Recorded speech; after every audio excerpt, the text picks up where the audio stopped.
तो बस मैं तो अपना बिजी हूँ, सुन रही हूँ बातें। ऑनेस्टली मैं ऐसे मेस्मराइज्ड एंड वाकई बहुत, क्योंकि ये सुनना चाहती थी बातें। एक ऐसा ड्रामा जिसमें पहली दफ़ा मैं देखा कोई फ्लॉ ही नहीं है। कोई जहन में सवाल से अक्सर होता है मेरे ना, अटक जाता है, फ़ोन दे दिया, चार्जर कहाँ है, ये बच्चा चार्ज कैसे करेगा फ़ोन, ऐसे छोटे छोटे सवाल आते थे। वो छोटी छोटी माइन्यूट चीज़ें भी है ना आपने कवर की हैं, तो इतना इंटेलिजेंट है कि मैं तो बिल्कुल अब फ्री बैठ के देखती हूँ ऐसे कि मुझे पता है कि राइटर और डायरेक्टर लेके चल रहे हैं एक जर्नी पे। तो कुछ नहीं मिलना नादिया, अपनी बुक बंद कर दो, पेन साइड पे रख दो, कोई फ्लॉ नहीं मिलेगा, just enjoy the ride, the experience. और फ्लैशबैक नहीं है, साइलेंट वॉक्स नहीं है, ड्रैग सीन्स नहीं है, बोरिंग नहीं, एक एक सीन। और मैं तो 3 दफ़ा देखती हूँ हर एपिसोड, तो इट्स ब्यूटिफुल। वो हर सीन एक मकसद से है, हर लाइन का कोई पर्पज़ है। और परफॉर्मेंसेस, मुझे नहीं लगता ऐसे कभी हो सकती हैं, और यही एक्टर्स इतनी अच्छी परफॉर्मेंस कभी और दें, I don't know. But review की जब जाने से पहले एक सवाल मैं पूछना चाहूँगा इनसे, कास्टिंग कैसे अमल में, स्क्रिप्ट हो गया तो जब ये लिख रहे थे, जब होता है ना कि जब राइटर भी लिखता है, बहुत सारे राइटर पहले सोच लेते हैं उन लोगों को कि मैं इसमें लूँगा या लूँगी इन अदाकारों को, तो आपके लिए लिखना आसान हो जाता है। कुछ एक्टर को जहन में रख के भी लिखे जाते हैं कैरेक्टर्स, अक्सर कहा जाता है ये। तो इसमें क्या था, बिल्कुल आपने जब पूरा स्क्रिप्ट कंप्लीट हो गया, जितना भी जब ये फ्लोर पे गया है ड्रामा, उससे पहले आप लोगों ने डिसाइड कर लिया था, ये किस तरह से हुआ था? अच्छा, कास्टिंग का चूँकि टोटल मेरे पास ही था, एक चीज़ हमें थी कि मैंने जब मायरी किया था तो बहुत ज़्यादा एक पब्लिक डिमांड थी कि ऐना और समर को लेके कुछ करना है। अच्छा, मैं परवरिश मायरी कंटिन्यू नहीं कर सकता क्योंकि उसकी कहानी ख़त्म हो गई थी। लोग कह रहे थे कि मायरी के सीज़न 2 लेकर आओ, मैं नहीं कर सकता था। और मैं आज यहाँ से बोलना भी चाहूँगा कि भाई वो नहीं हो सकता। बहुत लोग अभी भी पूछते हैं, इसलिए कि मैं एक चाइल्ड मैरिज के इशू को लेकर चल रहा था, and there was an end, I don't want to, मैं उससे आगे प्रोसीड नहीं कर सकता, वो एंड हो गया। अब हमें ये था कि अच्छा ठीक है, ऐना समर को लेकर भी कुछ करते हैं। तो दिस आइडिया जो फहद भाई का हमारा था कि परवरिश पे हम कुछ करेंगे, तो उसमें ये ज़रूर था कि यार ऐना समर को हम ज़रूर अप्रोच करेंगे, इन लोगों को देखेंगे कि यार ये हो कम से। Which is why Wali was designed as a musician. तो यानी उस वक्त उसी वक्त वो एक माइंड में था कि यार म्यूजिशियन डिजाइन, लाइक अगर, because I wanted to talk about 2 very polar opposite fields, so obviously one had to be art and one had to be science. So for art, which form of art? So since we had summer in mind, तो music. So इसी तरह फिर अच्छा, ये जब 2 लोग हमारे हो गए तकरीबन फाइनल, तो हम लोग चले आगे की तरफ। हमने कहा यार ओके फाइन, नुमान भाई के साथ मेरी एक अच्छी बहुत केमिस्ट्री है, and he is a brilliant actor. उनको मैं किसी भी तरीके, उनको ब्रीफ देनी होती है, अच्छा तुम्हें चाहिए क्या, तुम्हें क्या चाहिए, यार मुझे एक आम इंसान चाहिए और वो बाहर से आया है, वो तेज़ है, बॉडी लैंग्वेज उसकी वो डल वाली नहीं है, और इस तरह के उसकी ट्रेड्स हैं, नार्सिसिस्ट है, फला है, ढिमक है, तो उनका बस सही है, हो जाएगा। तो मुझे ओके था कि यार ओके नुमान भाई तो हैं, वो कर लेंगे। फिर मैंने कहा दादी, अच्छा दादी के लिए मैंने कहा यार वो रिपीट चेहरे ना हो, अच्छा बहुत अच्छे, मुझे बहुत मारेंगे आगे मोहम्मद अहमद साहब, मैंने उनको भी पिच किया था दादा के लिए, लेकिन उन्होंने कहा यार नुमान कहाँ, इतना लंबा, मैं कहाँ, तुम कैसे फ्रेम में एडजस्ट करोगे। मैंने मनाने की कोशिश की, मैंने कहा मैं अलग अलग फ्रेम बना लूँगा, आप टेंशन ना लें, वो नहीं होगा। नहीं यार नहीं, वो नहीं होगा। तो अब एक और चीज़ ये भी बैठी हुई थी कि यार जब आप कोई ऐसी चीज़ पेश कर रहे हैं जो डिफरेंट है ना, तो अगर सेम लुक और फील स्क्रीन पर जा रही है तो लोग शायद उस रिपीटिशन को एक्सेप्ट नहीं करेंगे उस तरीके से, जैसे न्यू लोगों को देख के थोड़ा सा चौंके कि यार ये कौन आ रहा है। तो आई टुक सम पीपल फ्रॉम थिएटर, वहाँ का बैकग्राउंड था। मैंने कहा कि चलो ठीक है यार, बाप ही दिखाना है ना, हमारे यहाँ तो बाप की एक टर्म बन गई कि बाप दिखाना है, कोई कैरेक्टर नहीं है, वो शहीर के कैरेक्टर है, उसकी अपनी ट्रेड्स हैं, उसकी चीज़ें हैं। मैंने कहा ठीक है, नजरुल हसन को मैं इसमें लेता हूँ। बख्तावर मज़हर थिएटर से थी, मैंने कहा ठीक है इनको लेता हूँ।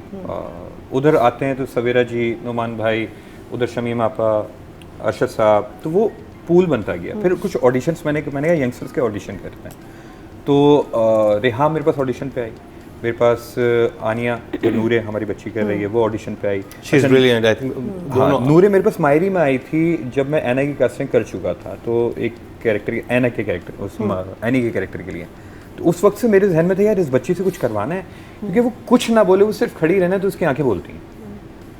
She has that quality. और जिस इन 2 एपिसोड्स में तो उसने बहुत ब्रिलियंट काम किया। तो उधर से पकड़ा कि अच्छा ठीक है। फिर अबुल हसन का बड़ा मज़ेदार, उसकी मैंने देखी थी कि वो यूट्यूब इंस्टा ये सारी चीज़ें करता रहता है और मुझे एक प्योर कराचीआइड बच्चा चाहिए था जो कराची को रिप्रेजेंट कर सके, जो कराची की लिंगो को जान सके। हर इलाके की, कराची की एक बड़ी अजीब सी डायनेमिक्स है, इट्स अ डाइवर्सिटी। आप लालू खेत में जाते हैं वहाँ अलग तरीके से बोला जाता है, आप लियारी में जाते हैं वहाँ अलग तरीके से बोला जाता है। आप कहीं ये फिक्स नहीं कर सकते कि कराची की एक बोली, कराची की 17-18 बोलियाँ हैं। मैंने कहा यार अच्छा कोई एक बोली तो ऐसी होगी जो कम से कम सबको रिप्रेजेंट कर रही होगी और सबको जाके टच कर रही होगी इस फैमिली की बिलोंगिंग के हवाले से। वहाँ मुझे अबुल हसन एकदम से समझ में आ गया, अच्छा ठीक है यार इस लड़के को लेते हैं। बहुत और सारे एज अप्रोप्रिएट भी था कि एज अप्रोप्रिएट, ये सबसे ज़्यादा था। मुझे एक बहुत प्रॉब्लम हमेशा से होती थी कि कॉलेज का बच्चा दिखाना है ना, तब भी आप जाके 40 साल के एक आदमी को ले लें और उसको रख लें। मैंने कहा ये नहीं करूँगा। ये मैंने कौन सा ड्रामा देखा था अभी बड़े देखे ऐसे, बहुत देखे हैं। So what about I don't know his name, the father who plays Abul Hassan's father. साध हसन, साद फरीदी। अच्छा, Saad Faridi, he's also Napa. He's also from Napa. Also Napa? Yes, Napa. Saad is super. He was in Chandnagar with us. It's fantastic. Very good. Also a person So who good. who brings on characters beautifully. He's very good. अच्छा, साद का ये था कि साद ने मेरे साथ क्योंकि मायरी किया हुआ था और साद ने मायरी में एक नेगेटिव कैरेक्टर किया था, तो मुझे था कि यार इस दफ़ा ज़रा इसको चेंज करते हैं, इसको 360 एक फ्लिप मारते हैं और इसको हम एक पॉजिटिव कैरेक्टर के अंदर लेके जाते हैं कि लेट्स सी क्या इसका निकल कर आता है। तो बहुत सारे लोगों के साथ मैं कंफर्टेबल भी था। ये सब माशाल्लाह से वो लोग हैं जो लाइनें पढ़कर नहीं आते, ये लाइनों पे बहस करते हैं, ये पूछते हैं अच्छा रीज़न क्या है इसका वाई क्या है, इसका ऑब्जेक्टिव क्या है, इसके पीछे क्या है।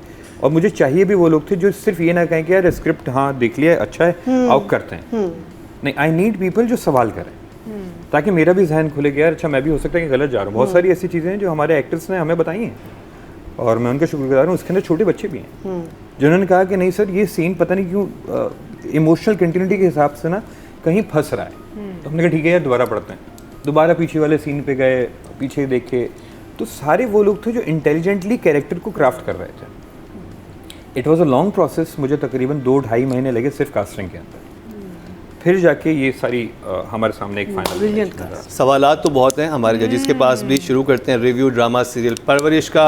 और अतीका जी सबसे पहले बात होगी राइटिंग और डायरेक्शन पे।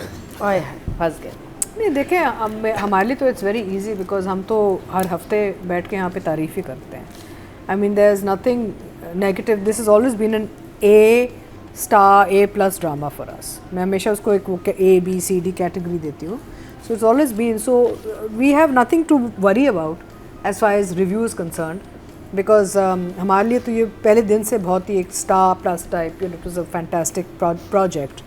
एक आध जगहों पे मुझे कुछ सवालात है, I have questions जहाँ पे for instance 2 एपिसोड हमने रिव्यू किए हैं, 28 और 29। JB चले गए पाकिस्तान में, एक बच्चा की वो ही इज़ बीन शॉट, बेटे को गोली लग गई है, अस्पताल में है, घर पे बेटी जो है वो सेल्फ हार्म एंड सुसाइड पे चले। अच्छा before I go any further I must say मुझे जो एक बहुत चीज़ अच्छी लगी कि एपिसोड से पहले डिस्क्लेमर आ रहा था, सुसाइड दिस दैट फ्ला, आई लाइक वाओ, शुक्र है अल्लाह का कि ये डिस्क्लेमर्स आने शुरू हो गए हैं बिकॉज ये जो बच्चे देख, बिकॉज यूथ रिलेटेड ज़्यादा है ना ये ड्रामा, तो जो बच्चे भी देख रहे हैं और द पेरेंट्स वाचिंग नो कि after certain or beyond a certain age we should be exposing the younger kids, you know, because it's a very heavy topic actually.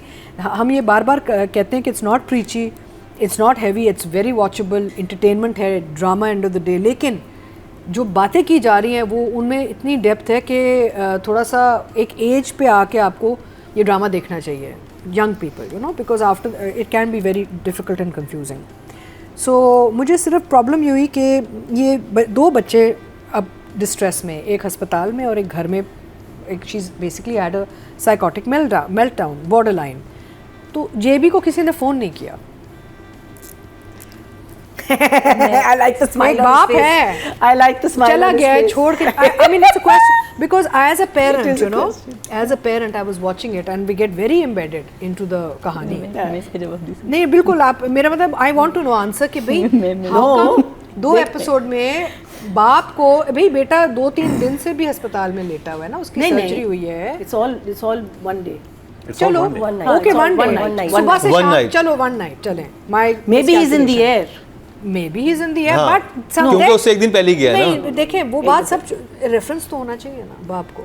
चलिए हमारे सामने राइटर मौजूद हाँ हैं जी किरण प्लीज आप जरा I enlighten would us। really request कि आप आज की एपिसोड्स देख लें। अभी ऑफ कोर्स वो नहीं, सही बात है, नहीं देखेंगे, but the thing is but there is a reason, that's what they're saying. okay, there's a reason, ठीक है, yeah. because ये मुझे बहुत बात तो- लगी कि बाप को क्यों नहीं किसी ने अच्छा, इन्फॉर्म मैं किया। इसमें एक चीज़ ऐड करूँ कि एक अगर आपने पैटर्न देखा हो इस ड्रामे के अंदर कि हम पहले कॉन्फ्लिक्ट खड़ा करते हैं और उसकी रीजनिंग को बाद में लेकर आते वो हैं। तो दैट्स है। हाउ इट इज़ रिटन कि लोगों को ताकि ये रहता है, जैसे अक्सर होता है ना कि यार ये हो गया, ये क्यों नहीं किया उसने, आगे एपिसोड आती है ना, ओ अच्छा इस वजह से नहीं किया, तो एक सरप्राइज एलिमेंट मौजूद रहता है। It's a hooking technique. Yes नहीं absolutely, if next episode, yes, but right now it's a question mark for me, because if God forbid there was such a tragedy going on in my home, I would, first thing I do is pick up the phone, call my husband, by the way your daughter has collapsed, your son's been shot. तो ये as a mother ये सवाल ये बहुत Dubai के जो duty free में घूम रहे हो ना, वापस आ जाओ, आगे की फ्लाइट मत लो, यूएस मत जाओ। तो ये क्वेश्चन मार्क मेरा बहुत एक बड़ा वो खड़ा हुआ था in these 2 episodes. Otherwise overall as a से द एस इज हिट द फैन। मेरा मतलब है कि हर चीज़ एक एक्सप्लोसिव हो गई है ना, कि सब कुछ ही मेरा मतलब एक मलबा आके सर पे गिर गया है ना सारा। I enjoyed the episodes, the arc जो हमने दिखाया है of characters are evolving beautifully.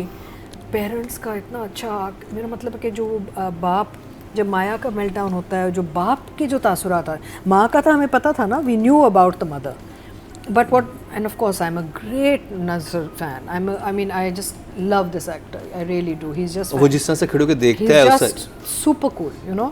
नहीं वो मैं हमेशा ये बार बार वो मैंने गेट वाली भी बात की थी आपको, मैंने सेट पे बताया था कि वो जब वो गेट भी बंद करके टर्न करता है ना बीवी के पीछे पीछे, एक झलक में पता चल जाता है कि अब वो थोड़े से घबराहट में आ गया।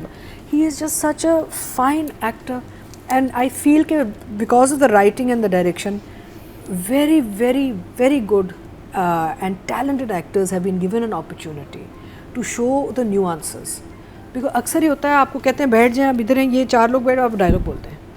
यहाँ पे body language very theatrical, right, body language की वजह से direction has been in a way where you have given them opportunity to bring their theatrical performances in. और उससे मुझे याद आया जो एक शॉट था जो मीसम ने लिया था, जिसमें वलीद वो माया के किचन में